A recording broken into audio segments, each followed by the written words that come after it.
एक बार हमारे पास भी एक औरत आई थी, मौलाना साहब ताबीज़ दे दो। क्यों? क्या मेरा पति मेरा कहना नहीं मानता। हमने कहा क्या चाहती हो कि तुम्हारा शौहर तुम्हारे कहने पे चले, तुम जहाँ कहो उठे वो उठे, तुम कहो बैठे तो बैठ जाए, क्या चाहती हो तुम्हारा गुलाम बन जाए?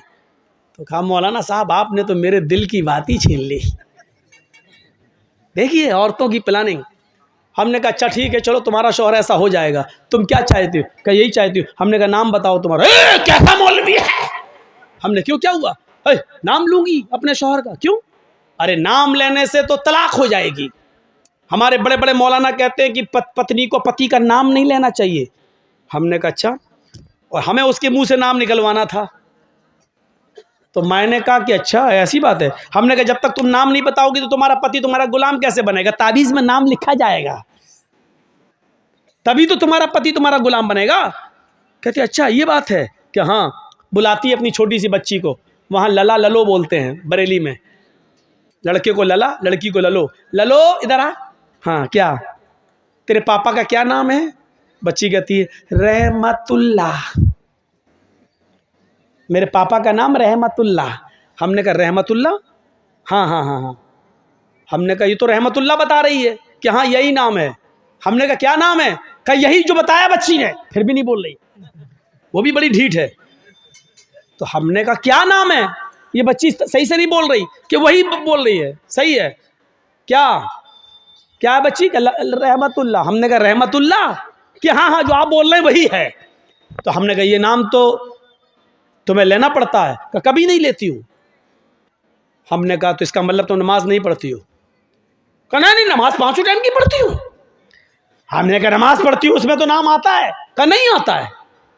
हमने कहा नमाज पढ़ती हूँ तो सलाम नहीं फेरती हो? क्या फेरती हूँ? हमने कहा उसमें तो आता है अस्सलामु अलैकुम बरहमतुल्लाह। रहमतुल्लाह आता है कि नहीं आता है? तो कहती है जब वो नाम आता तो नहीं लेती हूँ। तो हमने कहा फिर क्या कहती हो? तो कहती जब वो नाम आता तो मैं कह देती हूँ अस्सलामु अलैकुम ललो के अब्बा। मैं नाम नहीं लेती हूँ। अस्सलामु अलैकुम ललो के अब्बा, अस्सलामु अलैकुम ललो के अब्बा।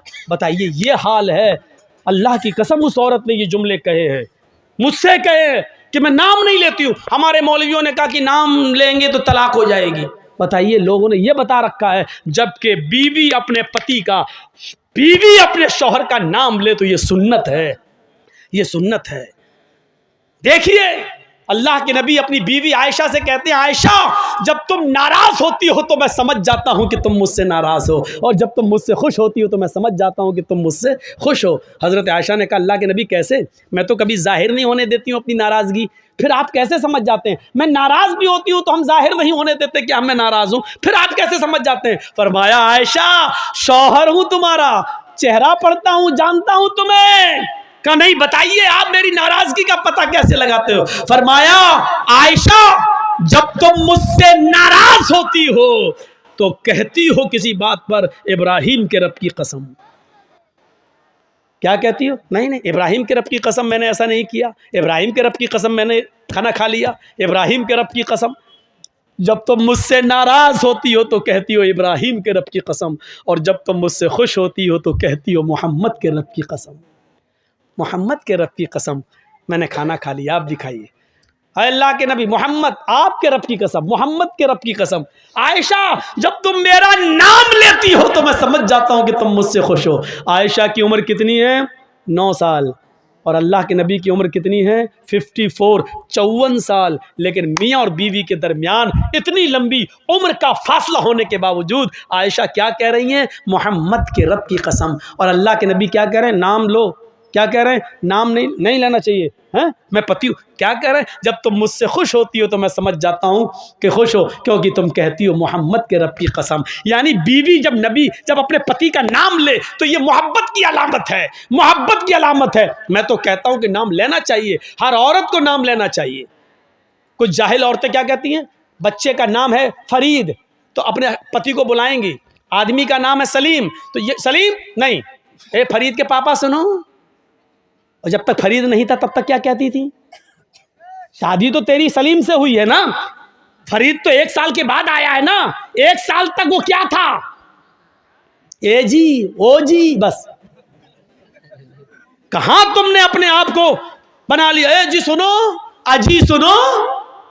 और जब बच्चा पैदा हो गया, ए फरीद के पापा, ए नसीम के पापा।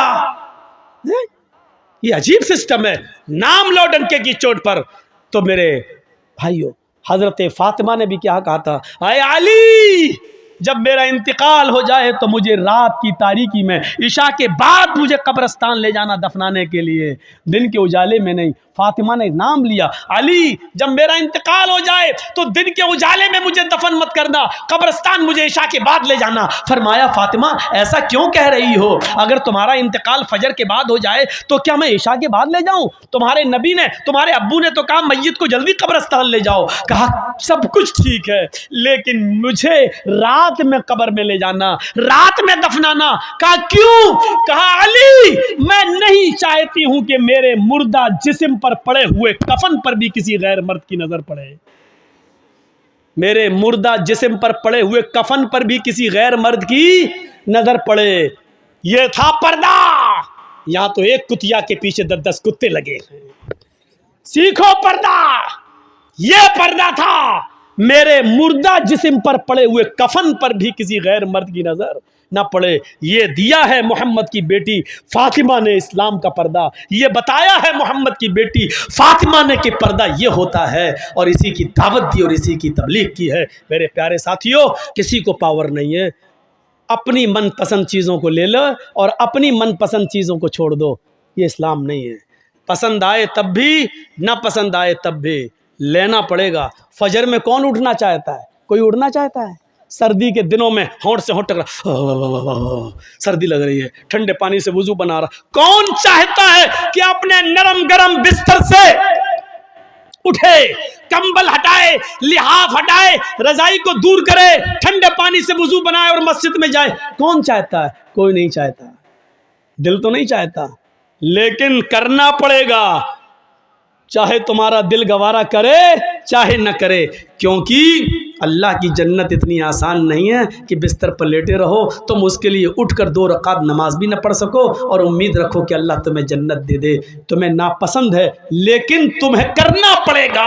इसलिए करना पड़ेगा क्योंकि ये अल्लाह का हुक्म है, यही इस्लाम है, और इस्लाम तुम्हारी मर्जी पर, हमारी मर्जी पर नहीं चलता। इस्लाम चलता है तो अल्लाह और उसके रसूल की मर्जी पर, अल्लाह और उसके रसूल की नाफिज करदा शरीयत के मुताबिक चलता है। सहाबा ने कुर्बानियाँ क्यों दी हैं, अपनी जानें क्यों दी हैं, इसको सोचिए। हमें भी वो कुर्बानियाँ देने की ज़रूरत है। कौन आदमी ऐसा है जो ये चाहता कि अपनी जान दे? लेकिन सहाबा, अल्लाह के रसूल मुझे इस जंग में ले चलिए, मैं चाहता हूं कि शहीद हो जाऊं, मैं चाहता हूं कि जंग लड़ूं, या तो काफिरों को मारूं या शहीद कर दिया जाऊं। अल्लाह के नबी उनको कबूल कर रहे हैं, ले रहे हैं, और वो जा रहे हैं और लड़ रहे हैं और शहीद हो रहे हैं। क्यों? क्योंकि अल्लाह के नबी ने फरमाया, शहीद जब कत्ल किया जाता है, उसके खून का पहला कतरा जब ज़मीन पर गिरता है तो अल्लाह उसके सारे गुनाह को माफ़ कर देता है। शहीद क़यामत के दिन जब अपनी कब्र से उठेगा तो उन्हीं कपड़ों में उठेगा जिन कपड़ों में वो शहीद हुआ है, और उसी जगह से उसका खून बह रहा होगा, टपक रहा होगा, जिस जगह खंजर, जिस जगह तलवार या जिस जगह गोली लगी है। इस हाल में उठेगा कि उसके जिस्म से खून गिर रहा होगा।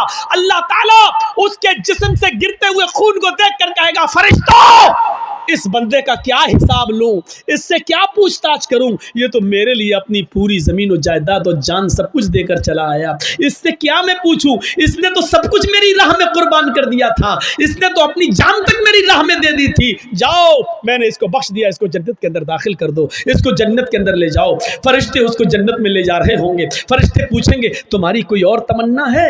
जन्नत की नेमतों को शहीद देखेगा, जन्नत की नेमतों को शहीद देखेगा। फिर फरिश्ते पूछेंगे, कुछ और चाहते हो? तो फरिश्ते कहेंगे, हाँ एक तमन्ना और है। कहा क्या है? कहा है फरिश्तों, अल्लाह से दुआ करो, अल्लाह से कहो मेरी एक तमन्ना ये है कि वो मुझे दुनिया में दोबारा भेज दे, मैं दोबारा जंग करना चाहता हूँ, दोबारा काफिरों से लड़ना चाहूँगा, और फिर मैं चाहूँगा कि फिर मैं शहीद हो जाऊँ, फिर मैं जन्नत में लाया जाऊँ। क्योंकि शहीद का इतना बड़ा इज्जत, इतना बड़ा इकराम कि शहीद जन्नत की नेमतों को देख कर कहेगा, अल्लाह मैं चाहता हूँ कि मुझे बार बार दुनिया में भेज, मैं बार बार कत्ल किया जाऊँ और बार बार जन्नत में आऊँ, और तू बार बार पूछे कि तेरी तमन्ना क्या है, मैं फिर कहूँ कि अल्लाह मुझे दुनिया में भेज और मुझे कत्ल किया जाए और फिर मैं जन्नत में आऊँ। ज़रा गौर करो कि शहीदों का इनाम कितना बड़ा होगा, शहीद का इनाम कितना बड़ा होगा कि शहीद जन्नत की नेमत में देखने के बाद भी हट नहीं, उसमें है नहीं। फरिश्ते पूछ रहे हैं कुछ और चाहते हो? अब जन्नत में किसी चीज़ की कमी तो है नहीं, फिर भी फरिश्ते पूछ रहे हैं कुछ और चाहते हो? कि हाँ, क्या?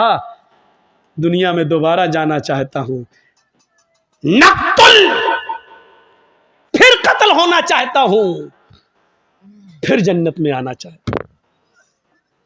ये तमन्ना होती है। लेकिन फरिश्ते कहेंगे नहीं, जो रूह एक बार हमारे पास आ जाती है वो दुनिया में दोबारा लौट कर नहीं जाती। अब तुम्हें दुनिया में दोबारा नहीं भेजा जाएगा। जब शहीद को दुनिया में दोबारा इंसान की शक्ल में नहीं भेजा जा सकता, यहाँ तो बहुत बड़े बड़े बुजुर्गों की रूहें आती हैं हमारे घरों में, शब बारात के हलवे खाने, खिचड़े खाने और पता नहीं क्या क्या करने। बड़े बड़े लोगों की रूहें आती हैं हमारे यहाँ, कहते हैं बुजुर्गों की रूहें आती हैं। मेरे भाइयों, कुरान कहता है जो रूह मेरे पास आ जाती है वो दोबारा लौट कर नहीं जाती। अच्छा एक बात बताइए, दुनिया में थर्ड क्लास की ज़िंदगी है, आदमी मर गया, अच्छे काम किया है, फिर वो आखिरत में चला गया, बरज़ख में चला गया, अब वो फिर फर्स्ट क्लास की ज़िंदगी से कोई थर्ड क्लास की ज़िंदगी में आएगा? मौलाना जर्जिस बहुत अच्छे नेक अमल किए, अब हम मर गए, अब हम मरने के बाद अल्लाह ने मुझे आला इल्लीन के अंदर मेरी रूह को दाखिल कर दिया, अब हम दुनिया में दोबारा आना चाहेंगे, उन नेमतों को छोड़कर दुनिया में हम दोबारा आएंगे, फिर फ़ायदा क्या है? दुनिया की थर्ड क्लास की ज़िंदगी को छोड़कर हम फर्स्ट क्लास में अच्छी ज़िंदगी में गए हैं, फिर हम दुनिया में क्यों आना चाहेंगे? मेरे भाइयों, जो बुज़ुर्ग दुनिया की ज़िंदगी में अमल करके अल्लाह को प्यारे हो गए हैं, वो अल्लाह के पास से लौटकर दुनिया में दोबारा क्यों आना चाहेंगे? इतनी मोटी सी बात हमारी आपकी अकल में नहीं आती है। मेरे भाइयों, जिस आपके जिक्रा गांव के अंदर अगर मुझे पकड़ के मारा जाए, ठूसा जाए, अच्छा कमीने पिछली साल तू क्यों नहीं आया था, है बोल, ये अब पकड़ के कोई हमें बांध के मारे, फिर दोबारा हम जिक्रा गांव में प्रोग्राम देंगे? कभी नहीं देंगे। एक बार जो आदमी हम मार खा चुका हो, दोबारा क्यों वो उस गांव में प्रोग्राम देगा? मेरे भाइयों, जो आदमी दुनिया में मुसीबतें बर्दाश्त करके, नेक अमल करके, फजर की नमाजों में सर्दियों में उठकर तकलीफें बर्दाश्त करके उसने अच्छी जिंदगी पाई हो, इल्लीन के अंदर मकाम पाया हो, जन्नत की खिड़की उसके लिए खोल दी गई हो, फिर वो दुनिया में दोबारा उससे कहा जाए चले तो दोबारा क्यों आएगा? फिर हम क्यों जाएं और अमल करें? फिर क्यों हम नमाजें पढ़ने के लिए जाएं? हमें अल्लाह ने जब ये इनाम दे दिया तो हम दुनिया में क्यों जाएं? मेरे भाइयों, फिर वो दुनिया में दोबारा तकलीफ उठाने के लिए क्यों आएगा? इतनी मोटी सी बात हमें और आपको समझना चाहिए। और यही बात हम बड़े प्यार से कहते हैं तो हमारे भाई कहते हो ये आ गया मौलवी, जिसने इसकी तकरीर सुनी काफिर, इन दौर से निकलो। आपको मालूम है कुरान के ऊपर जिन लोगों ने एतराज़ात किए उनका हश्र क्या हुआ? तस्लीमा नसरीन ने पहले लज्जा किताब लिखी, इस्लाम पर कीचड़ उछाला, दूसरे लोगों ने बड़ी इज्जत की, आओ आओ बहुत अच्छा काम किया।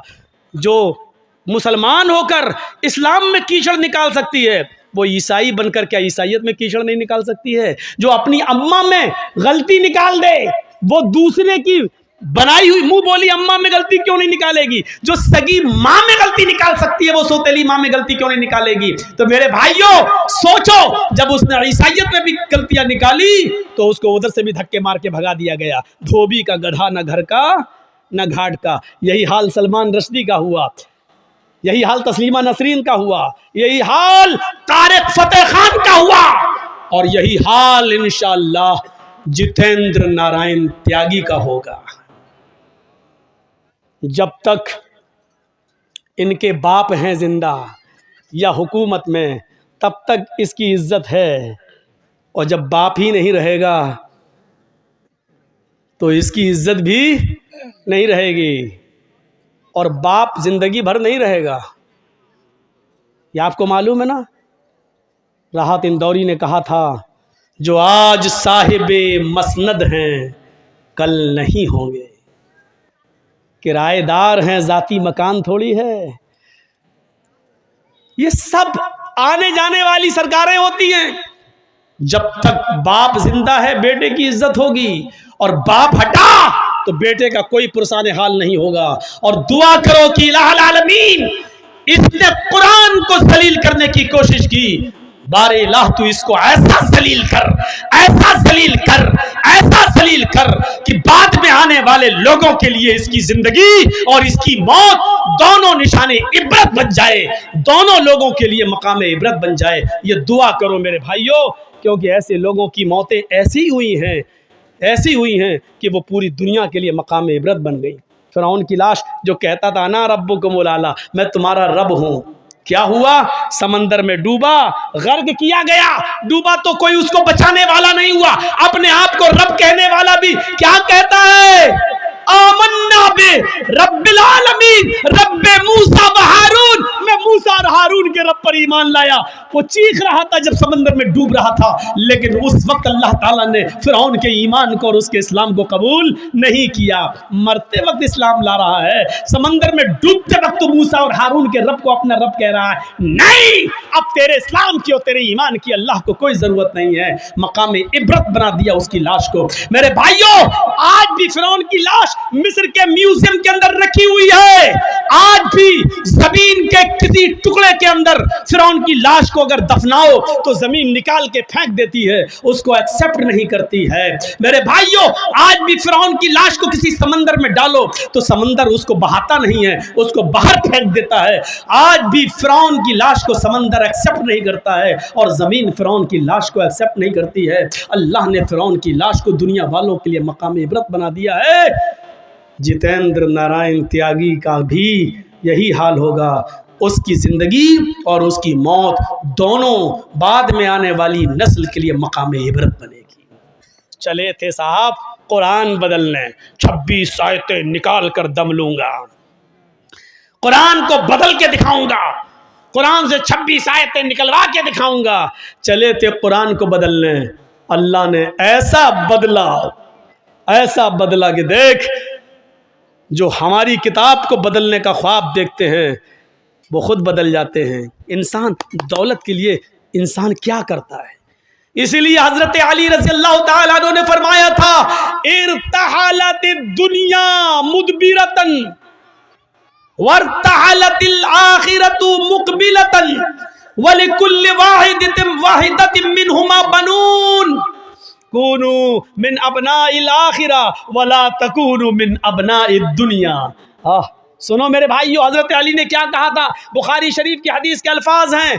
हजरत अली कहते हैं, इर्तहालतिद दुनिया मुदबिरतन, लोगों ये दुनिया जो है जिसके पीछे तुम पड़े हो, सोना और चांदी, दौलत, पैसा और माल जिसके पीछे तुम पड़े हो, ये दुनिया तुम्हें पीठ दिखाकर भाग रही है। वर्तहलतिल आखिरतु मुकबिलतन, और आखिरत तुम्हारे सामने आ रही है, आखिरत तुम्हारे सामने आ रही है। अच्छा सुनिए, मेरी उम्र इस वक्त 40 के करीब हो चुकी है, 1-2 साल ऊपर ही है, कम नहीं है। तो 40 साल का मतलब क्या हुआ है? 40 साल, मान लीजिए अल्लाह ने मेरी जिंदगी 70 साल की दी है, तो इसका मतलब क्या हुआ? एक मिसाल दे रहा हूं, 40 साल दुनिया ने मुझे पीठ दिखा दिया है, दुनिया मुझे पीठ दिखा चुकी है। 40 साल मुझे पीछे छोड़ चुकी है, दुनिया ने मुझे 40 साल के पीठ दिखा दी है। यानी अब जर्जीस ये चाहे कि ये 40 साल मुझे दोबारा मिल जाए तो ये दुनिया जर्जीस को वो खोए हुए वो 40 साल वापस नहीं कर सकती है। वल आखिरतु मुकबिल, और आखिरत जो है वर्तहलतिल आखिरतु मुकबिलतन, और आखिरत सामना कर रही है। यानी 40 साल हमारी दुनिया से छूट गए और आखिरत के 40 साल हम करीब हो गए। यानी आखिरत आ रही है और दुनिया पीछे जा रही है। तो अल्लाह के नबी क्या फरमाते, हजरत अली क्या कहते हैं? दुनिया दुनिया दुनिया पीठ दिखा रही है, आखिरत तुम्हारा मुकाबला कर रही है। दुनिया जैसे जैसे तुम्हें छोड़ती जा रही है, आखिरत वैसी वैसे तुम्हारे करीब आती जा रही है। और इन दोनों में से हर एक के बेटे, हर एक की औलादें, यानी दुनिया के भी बेटे और आखिरत के भी बेटे, दुनिया के भी बेटे हैं और आखिरत के भी बेटे हैं। वलिकुल्लि वाहिदतिन मिनहुमा बनून, इन दोनों में से हर एक की औलादें हैं, दुनिया की भी औलाद है और आखिरत की भी औलाद है। तकून कूनू कूनू मिन अबनाइल आखिरा, आखिरत की औलाद बनो, वला तकूनू मिन अबनाइद दुनिया, दुनिया के बेटे मत बनो, दुनिया की औलाद मत बनो, दुनिया की औलाद मत बनो, यानी दुनिया की दौलत में मत फंसो, सोने और चांदी के पीछे मत पड़ो, बल्कि आखिरत की औलाद बनो, यानी आखिरत कमाओ, एक एक नेकी को गनीमत जानो, एक एक सवाब के काम को करो, एक एक अच्छा काम करो, आखिरत की औलाद बनो। सुनो, इसके बाद हजरत अली क्या कहते हैं, दुनिया की औलाद मत बनो, आखिरत की औलाद बनो, इसलिए कि फ़इन्नल यौमा अमलुन वला हिसाबा व गदन हिसाबुन वला अमला, इसलिए कि आज इस दुनिया में अमल है, हिसाब नहीं है, इस दुनिया में अमल है, हिसाब नहीं है, यानी तुम जो भी करोगे तुमसे कोई हिसाब किताब नहीं लिया जाएगा। दुनिया में नमाज पढ़ोगे तुमसे हिसाब किताब नहीं लिया जाएगा, रोजा रखोगे कोई पूछताछ नहीं होगी, शराब पियोगे तो तुमसे कोई पूछेगा नहीं, जुआ खेलोगे तो तुम्हारा कोई हिसाब किताब नहीं होगा। अब ये तुम्हें सोचना है कि नमाज पढ़ना है, रोजे रखना है, हज करना है, ज़कात देना है, मदरसों में चंदा करना है या नहीं देना या नहीं, ये सारी चीजें तुम्हें सोचना है, तुम्हें सोचना है, या शराब पीना है, जुआ खेलना है, ज़िना करना है, क्या करना है, ये तुम्हें सोचना है। लोगों, फ़इन्नल यौमा अमलुन वला हिसाब, दुनिया में अमल है, हिसाब नहीं, आज अमल है, कोई पूछताछ करने वाला नहीं, वगदन हिसाबुन वला अमल, और कल कयामत के दिन हिसाब किताब होगा, कोई अमल नहीं, कल कयामत के दिन हिसाब किताब होगा, कोई काम नहीं। अब न शराब पीने दी जाएगी, न नमाज पढ़ने दिया जाएगा, न तुम्हें रोजा रखने दिया जाएगा, न जुआ खेलने दिया जाएगा, कल सिर्फ हिसाब ही हिसाब होगा, कोई अमल नहीं होगा। आज अमल ही अमल है, अच्छा करो या बुरा करो, कोई हिसाब नहीं है। अब तुम्हें सोचना है अच्छा करना या बुरा करना है, आज अमल है, हिसाब नहीं, कल हिसाब है, अमल नहीं। दुनिया में अमल है, कोई पूछताछ करने वाला नहीं, और आखिरत में हिसाब है, कोई अमल करवाने वाला नहीं। मेरे भाइयों, अब हमें और आपको सोचना है कि हमें क्या करना है। यह हजरत अली रजी अल्लाह ताला अन्हु ने बयान कर दिया है और बता दिया है। अब हमें और आपको अपनी जिंदगी के बारे में सोचना है कि हमें क्या करना है और क्या नहीं करना है। बनाइए अपनी जिंदगी, तो हिंदू धर्म और इस्लाम की बहुत सी बातें मिलती हैं।